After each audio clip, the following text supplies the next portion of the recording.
Sen gedəni düşdüm qəmə hicrana, axan göz yaşımı silə bilmədim. Küstüm zəmanədən, sustum dövrana, hər gecə ağladım, gülə bilmədim.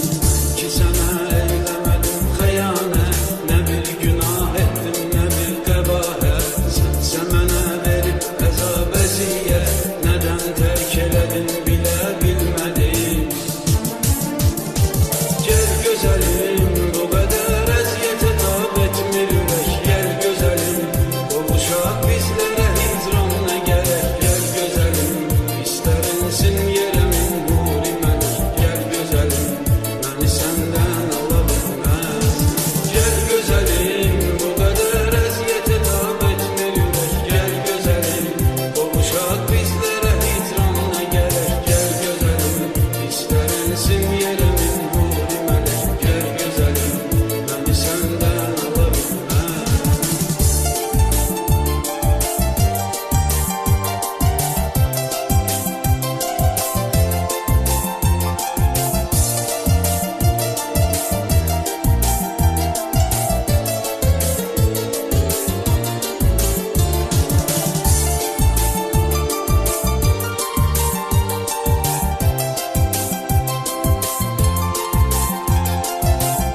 görüşüydü dayanıb əl-ələ, dedin ayrılaq, dedim olmaz belə.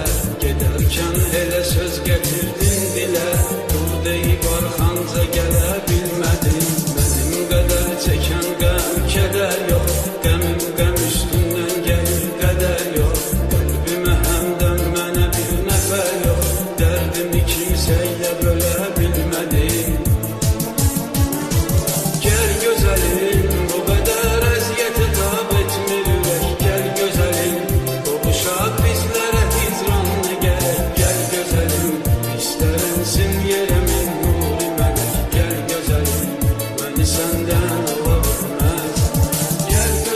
gözəlim, mən hər dəfə düşünəndə sənlə keçən günlərimi alışıram.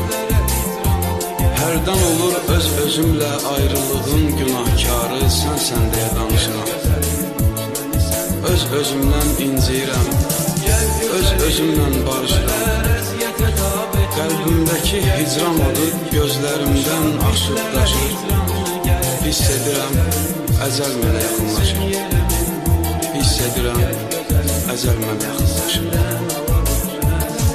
Gəl gözəlim, bu qədər əziyyətə tab etmir ürək. Gəl gözəlim, qovuşaq bizlərə hicran nə gərək. Gəl gözəlim, istərinsin yerəmin nuri mələk. Gəl gözəlim, məni səndən